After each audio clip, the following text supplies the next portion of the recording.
maybe next time we'll use the Evo SL. But for now, dito muna tayo sa Anta PG7. Napaka-smooth. Oh, ayan oh. I'm bringing 2 pair of shoes. Ito yung bagong bili nating shoes. Hindi pa nagagamit. Tingnan natin kung uulan mamaya. Kung hindi ulan, ito yung gagamitin natin. Pero kung ulan, ito yung medyo matagal-tagal na natin ginagamit. New Balance na running shoes. So, let's go. Punta tayo ng UP. This is our week 6, day 2 full marathon training. I have these 2 pair of shoes. Sabi ko nga, pag medyo maganda-ganda yung panahon, I'll wear this for the very first time na itatakbo natin. Oh, wow. Let's go ahead and wear our shoes. And with that, I have my new pair of shoes.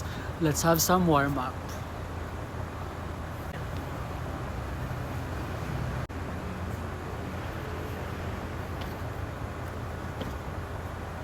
We're done with our warm-up. We will start. And let's hit the oval. Let's go.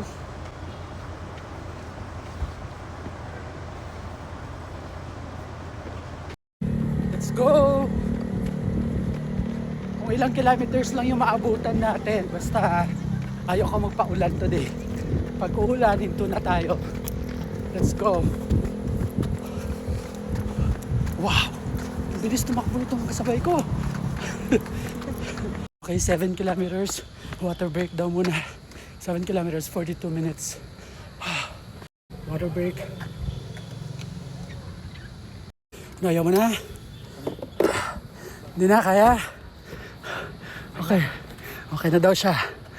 Okay, tutuloy natin guys kahit 10 kilometers lang habang wala pang ulan. 3 more kilometers. Of course, running with my new pair of shoes, Anta G7. Let's go. Okay, 9 kilometers, 55 minutes. 1 more kilometer pero parang babagsak na yung ulan. So, we have to push at least 10 kilometers bago bumagsak yung ulan. Let's go. Last 200. Go. Alright. That was 10 kilometers. 1 hour and 52 seconds.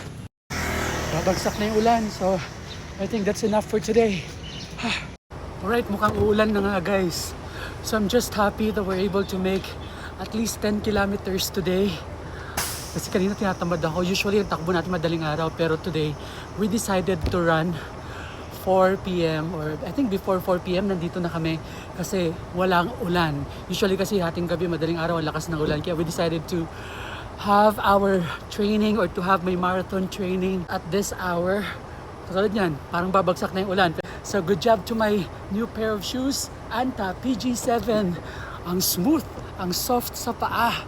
Yung Adidas Evo SL ko parang hindi ko pa kayang gamitin kasi of course, di ba, pag special yung shoes, parang iniingatan mo talaga. So yun, so maybe next time we'll use the Evo SL. Napaka-smooth. Oh, ayan oh. Oh, di ba? So, yun lang guys. And that was my 10-kilometer run. So again, don't forget to live, move, and inspire. Bye!